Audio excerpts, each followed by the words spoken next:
ಸಿದ್ದರಾಮಯ್ಯ ಅವರ ವಿರುದ್ಧ ಲೋಕಾಯುಕ್ತ ತನಿಖೆಗೆ ಆದೇಶವನ್ನು ಕೊಡಲಾಗಿದೆ. ಕೋರ್ಟ್ ಲೋಕಾಯುಕ್ತ ತನಿಖೆಗೆ ಆದೇಶ ಕೊಟ್ಟಿದೆ. ನಿಷ್ಪಕ್ಷಪಾತವಾದ ತನಿಖೆ ನಡೆಸಬೇಕು ಅಂತ ಹೇಳಿ ಮನವಿ ಮಾಡ್ತೀವಿ. ಬೇರೆ ತನಿಖಾ ಸಂಸ್ಥೆಗೆ ನೀಡುವಂತೆ ಮನವಿ ಮಾಡ್ತೇವೆ. ಕೋರ್ಟ್ ಆದೇಶದ ಬಳಿಕ ವಕೀಲೆ ಲಕ್ಷ್ಮಿ ಹೇಳಿಕೆಯನ್ನು ಕೊಟ್ಟಿದ್ದಾರೆ ನೋಡಿ. ಲೋಕಾಯುಕ್ತ ತನಿಖೆಗೆ ಆದೇಶವನ್ನ ಕೋರ್ಟ್ ಕೊಟ್ಟಿದೆ, ಜನಪ್ರತಿನಿಧಿಗಳ ಕೋರ್ಟ್ ಕೊಟ್ಟಿದೆ. ನಿಷ್ಪಕ್ಷಪಾತವಾದ ತನಿಖೆ ನಡೆಸಬೇಕು ಅನ್ನೋ ಮನವಿಯನ್ನ ಮಾಡ್ತೇವೆ ಅಂತ ಹೇಳಿ ವಕೀಲರು ಮಾತಾಡಿದ್ದಾರೆ. ಲಾಯರ್ ಲಕ್ಷ್ಮಿ ಮಾತಾಡಿದ್ರೆ ಬೇಕು ಅಂತ ಎಲ್ಲರಿಗೂ ಒಂದು ಇರುತ್ತೆ. ಆದ್ರೆ we will not be dismissive of Lokayukta at this point of time. It wouldn't be fair on our part to say that yes there will be pressure but not all officers act under pressure, so let's be positive. ಈಗಲ್ಲ ನಮ್ಗೆ ಅಕಸ್ಮಾತ್ ಅನ್ಸಿದ್ರೆ ಇದು fair ಆಗಿ ನಡೆಸ್ತಾ ಇಲ್ಲ ಅಂತ ಆವಾಗ ನಾವು ಚೇಂಜ್ ಆಫ್ ಏಜೆನ್ಸಿ ಅಂತ ಕೇಳ್ಕೊತೀವಿ. ಇಲ್ಲ ಇದು 156(3) ಅಲ್ಲಿ ಅವರು ಪೊಲೀಸ್ಗೆ ವಾಪಸ್ ಕಳಿಸುವಾಗ ಆವಾಗ ಅವ್ರು FIR ರಿಜಿಸ್ಟರ್ ಮಾಡಲೇಬೇಕು. ಯಾಕೆಂದ್ರೆ ಮೊದಲು ಅವ್ರ ಹತ್ರ ಆಲ್ರೆಡಿ ಹೋಗಾಯ್ತು, ಅವ್ರು FIR ರಿಜಿಸ್ಟರ್ ಮಾಡಿಲ್ಲ. ಅದಕ್ಕೆ ನಾವು ಈ ಕೋರ್ಟ್ ಹತ್ರ ಬಂದಿದ್ದೀವಿ. ಈ ಕೋರ್ಟ್ನ ಕನ್ವಿನ್ಸ್ ಮಾಡಿದ ಮೇಲೆ ಅವರು ವಾಪಸ್ ಕಳಿಸುವಾಗ ಅವ್ರು ರಿಜಿಸ್ಟರ್ ಮಾಡಿ ಇನ್ವೆಸ್ಟಿಗೇಟ್ ಮಾಡ್ತಾರೆ. ಅದು ಅವರು ಇನ್ವೆಸ್ಟಿಗೇಷನ್ ಶುರು ಮಾಡುವಾಗ ಅಕಸ್ಮಾತ್ ಅವ್ರಿಗೆ they find good material then it is up to them. That is not something that we can decide. Central agency ಬೇಕು ಅಂತ ಎಲ್ಲರಿಗೂ ಒಂದು ಇರುತ್ತೆ. ಆದ್ರೆ we will not be dismissive of Lokayukta at this point of time. It wouldn't be fair on our part to say that yes there will be pressure but not all officers act under pressure, so let's be positive. ಈಗಲ್ಲ ನಮ್ಗೆ ಅಕಸ್ಮಾತ್ ಅನ್ಸಿದ್ರೆ ಇದು fair ಆಗಿ ನಡೆಸ್ತಾ ಇಲ್ಲ ಅಂತ ಆವಾಗ ನಾವು ಚೇಂಜ್ ಆಫ್ ಏಜೆನ್ಸಿ ಅಂತ ಕೇಳ್ಕೊತೀವಿ. ಇಲ್ಲ ಇದು 156(3) ಅಲ್ಲಿ ಅವರು ರಾಜ್ಯಪಾಲರಿಗೆ ಮೂಗುದಾರ ಹಾಕುತ್ತಾ ಸರ್ಕಾರ. ರಿಪಬ್ಲಿಕ್ ಕನ್ನಡದಲ್ಲಿ AS ಪೊನ್ನಣ್ಣ ಎಕ್ಸ್ಕ್ಲೂಸಿವ್ ಆಗಿ ಮಾತಾಡಿದ್ದಾರೆ.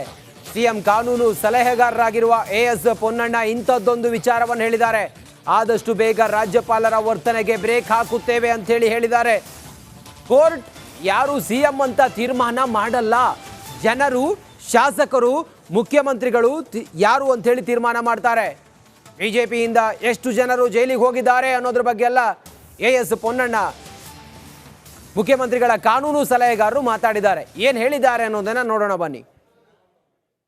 ಇವತ್ತಿನ ತೀರ್ಪು CM ಸ್ಥಾನಕ್ಕೆ ಯಾವುದು ಧಕ್ಕೆ ತರ್ತಕ್ಕಂಥದ್ದಲ್ಲ. ಇಲ್ಲ, ನ್ಯಾಯಾಲಯಗಳು ತೀರ್ಮಾನ ಮಾಡೋದಿಲ್ಲ ಯಾರು ಮುಖ್ಯಮಂತ್ರಿ ಆಗ್ಬೇಕು ಅಂತ. ಜನ ತೀರ್ಮಾನ ಮಾಡ್ತಾರೆ, ಶಾಸಕರು ತೀರ್ಮಾನ ಮಾಡ್ತಾರೆ. ಅದೇ ಪ್ರಜಾಪ್ರಭುತ್ವ ವ್ಯವಸ್ಥೆ. ಆದ್ರಿಂದ ಅವರು ಮುಂದುವರಿತಾರೆ. ಸಂಪೂರ್ಣವಾಗಿ ನಮ್ಮ ಶಾಸಕರು ಅವ್ರ ಜೊತೆ ಇದ್ದಾರೆ, ಸಚಿವರು ನಮ್ಮ ಜೊತೆ ಅವ್ರ ಜೊತೆ ಇದ್ದಾರೆ, ಹೈಕಮಾಂಡ್ ಮುಖ್ಯಮಂತ್ರಿಗಳ ಸಿದ್ದರಾಮಯ್ಯ ಜೊತೆ ಇದ್ದಾರೆ, ಅವರೇ ಮುಖ್ಯಮಂತ್ರಿಯಾಗಿ ಉಳಿತಾರೆ. ಈಗ ಬಿಜೆಪಿ ನೈತಿಕತೆ ಪ್ರಶ್ನೆ ಎತ್ತಾ ಇದೆಲ್ಲ ಸರ್, ಈಗ ತನಿಖೆಗೆ ಅಥವಾ ಈ ವಿಚಾರ ಎತ್ತಿದೆ. ಬಿಜೆಪಿ ಅವರಿಗೆ ನೈತಿಕತೆಯ ಪ್ರಶ್ನೆ ತೆಗೆಯುವಂತ ನೈತಿಕತೆ ಇದೆಯಾ? ಯಾರು ಪ್ರಶ್ನೆ ಎತ್ತಾ ಇರೋರು? ಯಾರನ್ನೆಲ್ಲ ಇವ್ರು ಸಚಿವರು ಮಾಡಿದ್ದಾರೆ? ಇವರ ನಡೆಯಿಂದ ಎಷ್ಟು ಜನ ಜೈಲಿಗೆ ಹೋಗಿದ್ದಾರೆ? ಎಷ್ಟು ಜನ ಜೈಲಿಗೆ ಹೋದವ್ರು ಬೇಲಲ್ಲಿದ್ದಾರೆ ಪಕ್ಷದವರು? ಅದರಿಂದ ಇದೆಲ್ಲವನ್ನ ಮಾತಾಡುವಂತ ನೈತಿಕತೆ ಇಲ್ಲದೆ ಇರುವಂತವ್ರು ಅಂದ್ರೆ ಬಿಜೆಪಿ JDS ನವರು. ಅದರಿಂದ ಅವರು ನಮಗೆ ನೈತಿಕತೆಯ ಪಾಠ ಹೇಳುವಂತದ್ದು ಬೇಕಾಗಿದೆ. ಈಗ ರಾಜ್ಯಾದ್ಯಂತ ಹೋರಾಟಕ್ಕೆ ಸಿದ್ಧರಾಗ್ತಾ ಇದ್ದಾರೆ ಸರ್. ಅಲ್ಲ, ಹೋರಾಟ ಅಂದ್ರೆ ಇದೇ ದುರ್ಬಳಕೆ ಮಾಡ್ತಾ ಇದಾರಲ್ಲ ಎಲ್ಲ ಯಂತ್ರಗಳನ್ನ ನೋಡಿ. ಇವತ್ತು ರಾಜ್ಯಪಾಲರು ರಾಜಭವನವನ್ನ ಸಂಪೂರ್ಣವಾಗಿ ದುರ್ಬಳಕೆ ಮಾಡಿದ್ದಾರೆ. ಏನೋ ಈ ತರ ಮಾಡ್ಕೊಂಡು ಹೋಗ್ತಾರೆ ಅವ್ರ ಕೆಲಸನೇ ಅದು.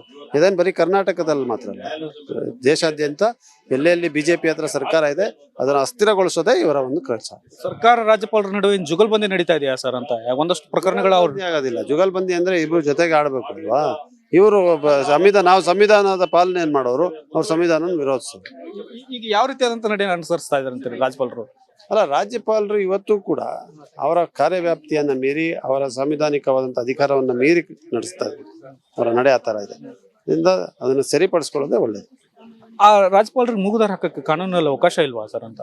ಆ ಕ್ರಮಗಳನ್ನು ಕೂಡ ನಾವು ಇವಾಗ ವಿಶ್ಲೇಷಣೆ ಮಾಡ್ತಾ ಇದ್ದೀವಿ. ಯಾವ ರೀತಿ ಕ್ರಮ ಜರುಗಿಸಬೇಕು ಅಂತ ಮುಂದಿನ ದಿನಗಳಲ್ಲಿ ಆದಷ್ಟು ಬೇಗ ನಾವು. ಸಿದ್ದರಾಮಯ್ಯ ಅವರ ವಿರುದ್ಧ ಲೋಕಾಯುಕ್ತ ತನಿಖೆಗೆ ಆದೇಶವನ್ನ ಕೊಡಲಾಗಿದೆ. ಕೋರ್ಟ್ ಲೋಕಾಯುಕ್ತ ತನಿಖೆಗೆ ಆದೇಶ ಕೊಟ್ಟಿದೆ. ನಿಷ್ಪಕ್ಷಪಾತವಾದ ತನಿಖೆ ನಡೆಸಬೇಕು ಅಂತ ಹೇಳಿ ಮನವಿ ಮಾಡ್ತೀವಿ. ಬೇರೆ ತನಿಖಾ ಸಂಸ್ಥೆಗೆ ನೀಡುವಂತೆ ಮನವಿ ಮಾಡ್ತೇವೆ.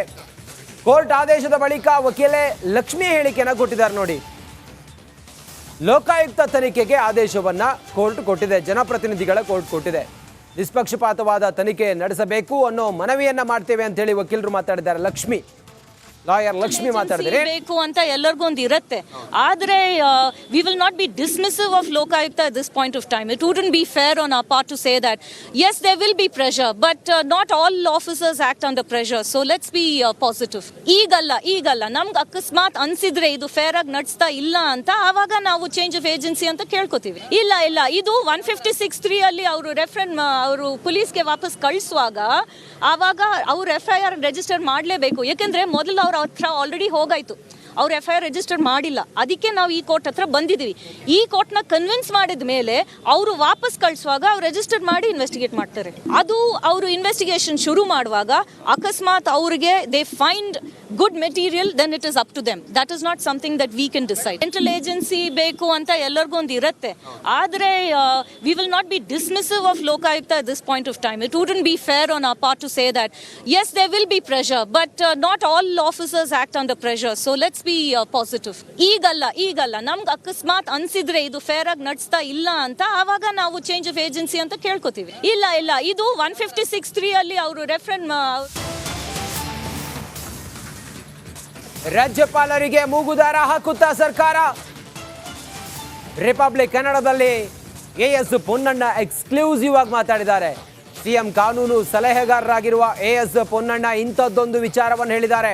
ಆದಷ್ಟು ಬೇಗ ರಾಜ್ಯಪಾಲರ ವರ್ತನೆಗೆ ಬ್ರೇಕ್ ಹಾಕುತ್ತೇವೆ ಅಂತ ಹೇಳಿದ್ದಾರೆ. ಕೋರ್ಟ್ ಯಾರು CM ಅಂತ ತೀರ್ಮಾನ ಮಾಡಲ್ಲ, ಜನರು, ಶಾಸಕರು, ಮುಖ್ಯಮಂತ್ರಿಗಳು ಯಾರು ಅಂತ ಹೇಳಿ ತೀರ್ಮಾನ ಮಾಡ್ತಾರೆ. ಬಿಜೆಪಿಯಿಂದ ಎಷ್ಟು ಜನರು ಜೈಲಿಗೆ ಹೋಗಿದ್ದಾರೆ ಅನ್ನೋದ್ರ ಬಗ್ಗೆ ಎಲ್ಲ AS ಪೊನ್ನಣ್ಣ ಮುಖ್ಯಮಂತ್ರಿಗಳ ಕಾನೂನು ಸಲಹೆಗಾರರು ಮಾತಾಡಿದ್ದಾರೆ. ಏನ್ ಹೇಳಿದ್ದಾರೆ ಅನ್ನೋದನ್ನ ನೋಡೋಣ ಬನ್ನಿ. ಇವತ್ತಿನ ತೀರ್ಪು CM ಸ್ಥಾನಕ್ಕೆ ಯಾವ್ದು ಧಕ್ಕೆ ತರ್ತಕ್ಕಂಥದ್ದಲ್ಲ. ಇಲ್ಲ, ನ್ಯಾಯಾಲಯಗಳು ತೀರ್ಮಾನ ಮಾಡೋದಿಲ್ಲ ಯಾರು ಮುಖ್ಯಮಂತ್ರಿ ಆಗ್ಬೇಕು ಅಂತ. ಜನ ತೀರ್ಮಾನ ಮಾಡ್ತಾರೆ, ಶಾಸಕರು ತೀರ್ಮಾನ ಮಾಡ್ತಾರೆ. ಅದೇ ಪ್ರಜಾಪ್ರಭುತ್ವ ವ್ಯವಸ್ಥೆ. ಆದ್ರಿಂದ ಅವರು ಮುಂದುವರಿತಾರೆ. ಸಂಪೂರ್ಣವಾಗಿ ನಮ್ಮ ಶಾಸಕರು ಅವ್ರ ಜೊತೆ ಇದ್ದಾರೆ, ಸಚಿವರು ಅವ್ರ ಜೊತೆ ಇದ್ದಾರೆ, ಹೈಕಮಾಂಡ್ ಮುಖ್ಯಮಂತ್ರಿಗಳ ಸಿದ್ದರಾಮಯ್ಯ ಜೊತೆ ಇದ್ದಾರೆ, ಅವರೇ ಮುಖ್ಯಮಂತ್ರಿಯಾಗಿ ಉಳಿತಾರೆ. ಈಗ ಬಿಜೆಪಿ ನೈತಿಕತೆ ಪ್ರಶ್ನೆ ಎತ್ತಾ ಇದೆಲ್ಲ ಸರ್, ಈಗ ತನಿಖೆಗೆ ಅಥವಾ ಈ ವಿಚಾರ ಎತ್ತಿದೆ. ಬಿಜೆಪಿ ಅವರಿಗೆ ನೈತಿಕತೆಯ ಪ್ರಶ್ನೆ ತೆಗೆಯುವಂತ ನೈತಿಕತೆ ಇದೆಯಾ? ಯಾರು ಪ್ರಶ್ನೆ ಎತ್ತಾ ಇರೋರು? ಯಾರನ್ನೆಲ್ಲ ಇವ್ರು ಸಚಿವರು ಮಾಡಿದ್ದಾರೆ? ಇವರ ನಡೆಯಿಂದ ಎಷ್ಟು ಜನ ಜೈಲಿಗೆ ಹೋಗಿದ್ದಾರೆ? ಎಷ್ಟು ಜನ ಜೈಲಿಗೆ ಹೋದವ್ರು ಬೇಲಲ್ಲಿದ್ದಾರೆ ಪಕ್ಷದವರು? ಅದರಿಂದ ಇದೆಲ್ಲವನ್ನ ಮಾತಾಡುವಂತ ನೈತಿಕತೆ ಇಲ್ಲದೆ ಇರುವಂತವ್ರು ಅಂದ್ರೆ ಬಿಜೆಪಿ JDS ನವರು. ಅದರಿಂದ ಅವರು ನಮಗೆ ನೈತಿಕತೆಯ ಪಾಠ ಹೇಳುವಂತದ್ದು ಬೇಕಾಗಿದೆ. ಈಗ ರಾಜ್ಯಾದ್ಯಂತ ಹೋರಾಟಕ್ಕೆ ಸಿದ್ಧರಾಗ್ತಾ ಇದ್ದಾರೆ ಸರ್ ಅವರು. ಅಲ್ಲ, ಹೋರಾಟ ಅಂದ್ರೆ ಇದೇ ದುರ್ಬಳಕೆ ಮಾಡ್ತಾ ಇದಾರಲ್ಲ ಎಲ್ಲ ಯಂತ್ರಗಳನ್ನ. ನೋಡಿ, ಇವತ್ತು ರಾಜಭವನವನ್ನ ಸಂಪೂರ್ಣವಾಗಿ ದುರ್ಬಳಕೆ ಮಾಡಿದ್ದಾರೆ. ಏನೋ ಈ ತರ ಮಾಡ್ಕೊಂಡು ಹೋಗ್ತಾರೆ ಅವ್ರ ಕೆಲಸನೇ ಅದು. ಇದೇನು ಬರೀ ಕರ್ನಾಟಕದಲ್ಲಿ ಮಾತ್ರ ಅಲ್ಲ, ದೇಶಾದ್ಯಂತ ಎಲ್ಲೆಲ್ಲಿ ಬಿಜೆಪಿ ಹತ್ರ ಸರ್ಕಾರ ಇದೆ ಅದನ್ನ ಅಸ್ಥಿರಗೊಳಿಸೋದೇ ಇವರ ಒಂದು ಕೆಲಸ. ಸರ್ಕಾರ ರಾಜ್ಯಪಾಲರ ನಡುವೆ ಜುಗಲ್ಬಂದಿ ನಡೀತಾ ಇದೆಯಾ ಸರ್ ಅಂತ ಒಂದಷ್ಟು ಪ್ರಕರಣಗಳು ಆಗೋದಿಲ್ಲ. ಜುಗಲ್ಬಂದಿ ಅಂದ್ರೆ ಇಬ್ರು ಜೊತೆಗೆ ಆಡ್ಬೇಕು ಅಲ್ವಾ? ಇವರು ನಾವು ಸಂವಿಧಾನದ ಪಾಲನೆ ಏನ್ ಮಾಡೋರು, ಅವ್ರ ಸಂವಿಧಾನ ವಿರೋಧಿಸೋರು. ಈಗ ಯಾವ ರೀತಿಯಾದಂತ ನಡೆಯನ್ನು ಅನುಸರಿಸ್ತಾ ಇದ್ದಾರೆ ಅಂತಾರೆ ರಾಜ್ಯಪಾಲರು? ಅಲ್ಲ, ರಾಜ್ಯಪಾಲರು ಇವತ್ತು ಕೂಡ ಅವರ ಕಾರ್ಯವ್ಯಾಪ್ತಿಯನ್ನ ಮೀರಿ, ಅವರ ಸಾಂವಿಧಾನಿಕವಾದಂತ ಅಧಿಕಾರವನ್ನ ಮೀರಿ ನಡೆಸ್ತಾ ಇದ್ದಾರೆ. ಅವರ ನಡೆ ಆ ತರ ಇದೆ. ಅದರಿಂದ ಅದನ್ನ ಸರಿಪಡಿಸ್ಕೊಳ್ಳೋದೇ ಒಳ್ಳೇದು. ಆ ರಾಜ್ಯಪಾಲರಿಗೆ ಮೂಗುದಾರ ಹಾಕಕ್ಕೆ ಕಾನೂನಲ್ಲಿ ಅವಕಾಶ ಇಲ್ವಾ ಸರ್ ಅಂತ? ಆ ಕ್ರಮಗಳನ್ನು ಕೂಡ ನಾವು ಇವಾಗ ವಿಶ್ಲೇಷಣೆ ಮಾಡ್ತಾ ಇದ್ದೀವಿ. ಯಾವ ರೀತಿ ಕ್ರಮ ಜರುಗಿಸಬೇಕು ಅಂತ ಮುಂದಿನ ದಿನಗಳಲ್ಲಿ ಆದಷ್ಟು